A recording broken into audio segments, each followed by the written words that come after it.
암 환자들은 고민이 많습니다. 무엇을 먹어야 할까요? 단 1%라도 도움이 되는 그러나 확실한 근거를 갖고 있는 두 가지 방법을 홍해거리 커팅 엣지에서 소개합니다. 첫째, 비타민 D 영양제를 매일 드시기 바랍니다.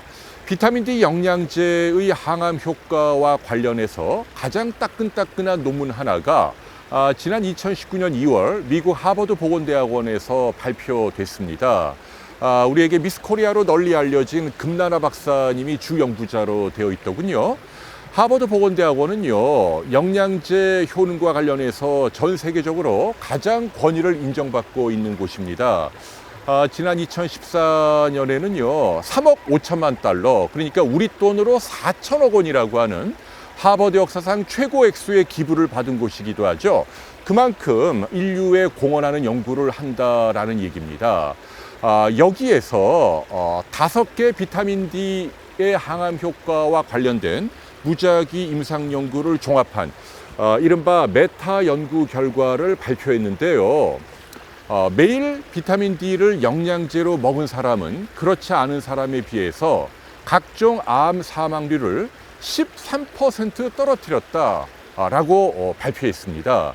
그러니까 비타민 D를 먹지 않은 사람들에게 동일 기간 안에 100명의 암 사망자가 나왔다면 비타민 D를 매일 먹은 사람은 87명이 암으로 숨졌다는 얘기죠. 그러니까 13명이 생존 연장 효과를 나타냈다는 뜻입니다. 암 사망률은요, 가장 움직이기 힘든 보건 지표입니다.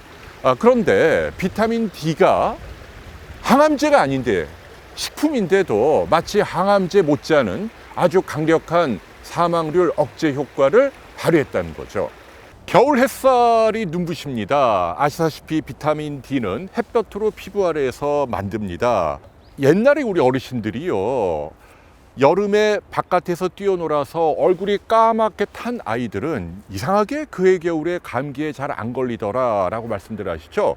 이것이 바로 비타민 D의 면역 효과입니다. 비타민 D는 동물의 내장이나 버섯에도 많이 들어있죠.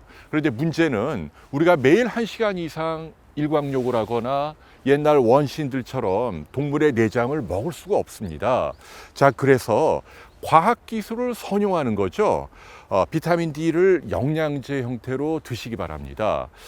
현재 암 환자분이라고 하시면 가까운 병원에서 피검사를 해서 혈중 농도가 얼마인지 체크하십시오. 충분한 항암 효과는 40에서 50 정도 도달해야 누릴 수 있습니다. 그래서 만일 혈중 농도가 20보다 낮다라고 하신다면 매일 5,000 IU 정도의 고함량 비타민 D를 드시기 바랍니다. 20에서 40 사이의 분이라면 1,000이나 2,000 IU 정도의 비타민 D를 드십시오. 미국의 오바마 대통령이 얼마 전 외신을 보니까 혈액 검사에서 비타민 D 혈중 농도가 22.9라고 나오더군요. 정상이긴 하나 미 정도밖에 안 됩니다. 그래서 주치의 권유에 따라 매일 비타민 D를 영양제로 먹고 있다라고 발표했습니다. 한 가지 주의사항은 주사의 형태로도 맞을 수 있는데요. 이것은 바람직하지 않습니다. 비타민 D는 식품이기 때문에 가능하면 매일 조금씩 먹는 형태가 좀 더 바람직하다라는 이야기를 강조합니다. 둘째, 아스피린을 추천합니다. 100mg짜리죠. 저용량 아스피린을 매일 한 차례 드시는 것을 바랍니다. 아스피린의 항암 효과가 있다는 것은 수백여 편의 논문을 통해 검증된 정설입니다. 미국 연방정부 산하의 가장 권위 있는 연구기관이죠. USPSTF는 이미 의사들의 가이드라인을 통해서 아스피린이 항암 효과가 있다고 공식적으로 인정하기도 했죠. 그런데 얼마 전에 또 하나 아주 중요한 논문 하나가 발표됐습니다. 2019년 12월 미국 의학협회지에 미 국립암연구소의 대규모 임상 연구가 발표됐는데요. 일주일에 3차례 이상 아스피린을 먹은 사람은 그렇지 않은 사람에 비해서 각종 암 사망률이 15% 떨어졌다라는 얘기죠. 암 사망률 15%니까 굉장히 강력한 항암 효과라고 말할 수 있습니다. 다만 아스피린은 비타민 D와 달리 식품이 아닌 약입니다. 그래서 부작용을 걱정해야 되죠. 예를 들면 궤양이 생긴다라든지 아니면 혈관의 출혈을 우려해야 합니다. 그래서 저는 가급적이면 현재 암 투병 중인 분이라면 아스피린 소량요법을 시행하시되 주치의와 상의해서 하실 것을 강력하게 추천합니다. 부작용을 너무 두려워하지 않으셔도 됩니다. 의사 처방이 필요 없는 일반 의약품이고요. 미국에서만 비단 암 환자가 아닌 암에 걸리지 않은 일반 인구까지 포함해서 무려 2,900만 명이 매일 아스피린 소량요법을 현재도 시행 중입니다.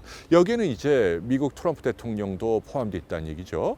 자, 그래서 의사와 상의 아래 저용량 아스피린 요법을 매일 실천해 보시면 어떨까라고 여러분께 추천하고 싶습니다. 암 환자들에겐 귀에 솔깃한 이야기들이 많습니다. 지푸라기라도 잡는 심정으로 가산을 탕진하거나 아니면 불필요하거나 심지어는 몸에 해로울 수도 있는 이런저런 약물들을 드시는 경우가 많은데요. 어려울수록 냉정해지셔야 합니다. 아무쪼록 제가 추천해드린 비타민 D와 아스피린으로 조금이라도 근거를 갖춘 도움을 받으시기 바랍니다. 여러분들의 쾌유를 빕니다. 고맙습니다. 비욘디 보시고 즐거웠으면 좋아요, 그리고 구독. 미안해요. 비욘디 보시고 즐거우셨으면 구독과 좋아요 눌러주세요. 혜근 씨, 박자가 맞아야죠. 아니야, 괜찮아. 이 정도. 아니. 편집해서 쓸게. 됐어. 이 정도 됐어. 이 정도 됐어.